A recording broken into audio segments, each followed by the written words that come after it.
Hey guys, I got my engine out of my Brute Force 750 and I'm having a hell of a time getting this flywheel off. So instead of spending all the money on the one you can buy, which is like 70 bucks, I decided I was going to make one. So I'll show you what I came up with, and it's pretty simple really. So if I put two long 8mm bolts in here, and if you measure across there, grab a tape here, you'll see outside it's 90 mil center to center, because I'm going outside to that side, the inside of that side. So 90 millimeter center to center.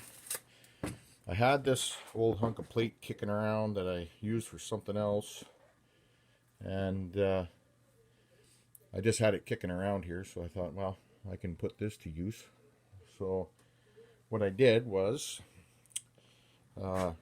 center punched a mark right in the middle, which was already there when I cut the circle out, and what I did was marked 45 mil on there. So take your dividers and stick it in there and scribe a line around there. So you got your line. Then if you take a ruler and stick it across there, you can scribe a line, and that gives you two holes right directly across from each other on there. So center punch that one, center punch that one. If you take your dividers again that you haven't changed, because it's the same right here, and this works on any bolt circle 6-bolt pattern. Now you've got a center punch mark there. If you scribe a line there, and scribe a line there and there, and then you put it up here, come on, and scribe a line there and there. That gives you a perfect 6-bolt setup, and that's, you haven't changed your dividers at all. So now just center punch all of those holes, drill that out to whatever size pusher bolt you want. I'm just going to drill it out to 1/2 inch or to 27/64 and tap it to 1/2 inch, and then drill these out to probably little over 5/16, whatever you need for clearance on those 8mm bolts. And these bolts are, I can't remember how long these are now. They are pretty much 120 mil bolt. So 4 3/4 inch 8mm bolt. You grab 3 of those, 4 of those. You can do 3, so you can get a 3-way pull on it, or you can do 4, or you can do all 6 if you want, because you got all the holes lined out there perfectly. And you got all those holes drilled. Bolt that plate onto there. Pusher bolt goes in the middle and pushes on your retainer bolt that you want to put back in that crank so that you don't bust that off. And should pull it off like nothing for very little money, and should be pretty easy to do. So I just thought I'd stick it out there, so I know some guys are having trouble getting them off, so we'll see how she goes. So good luck. So I got my piece clamped in the drill press to drill the hole in the middle. I just wanted to show you a quick tip that I use here that makes tapping a hole nice and square. It's pretty easy. So what I did was drill the hole, clamp the piece onto my table, and drilled a pilot hole in there, and then I drilled that center hole out to 27/64, and if you actually drop this down with this drill bit in there. I don't think it'll go down far enough, but it's dead center of that hole right now. Because that's, I know it doesn't look like it, but it is. So anyways, after you drill your hole 27/64, take that bit out, put a little tiny one in there. And if you look at the end of every tap, it's got that little hole. That's a 1/2 inch coarse thread tap. It's got that little hole in there.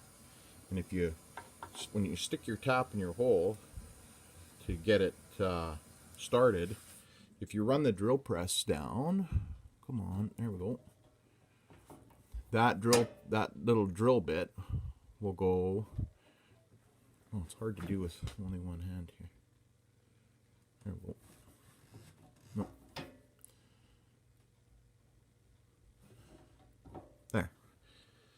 That little drill bit will locate right in the middle of that tap, so that if you put a little bit of pressure down on here while you're tapping that hole, it keeps that tap perfectly centered on that piece of plate, as long as your table on your drill press is perfectly level as well. So that just makes sure that that hole is perfectly square to your plate, because you're using it as a puller plate and you want to kind of keep all your pressures as straight as you can. So just a little tip for you guys to help you out with this, because anything that you can do to make things a little bit easier, you might as well.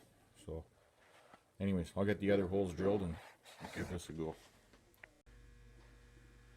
Okay guys, I got it all bolted up there. I got all the holes drilled. I decided to go with 3, and that'll give me the most equal pull I can actually get on there.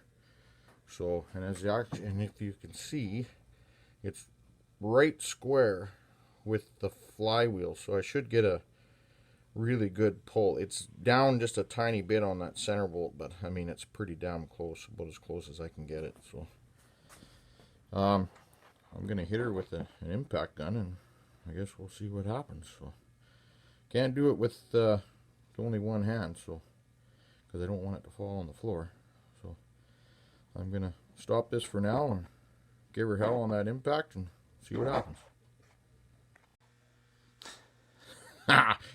Well, after fighting with that thing forever with pry bars and pissing around with all that stuff, I gave it one little shot with the impact, and there she goes. She's off. So it works like a champ. And I used this piece of I had a piece of 1/2 inch ready rod that I had kicking around that I just welded a nut on the end. But you could easily do the same thing with a bolt, because as you can see, there's not a whole lot of thread in there. So if you had a 3-inch all thread bolt, that would be fine, or go with a little shorter bolts here, and it would work just great.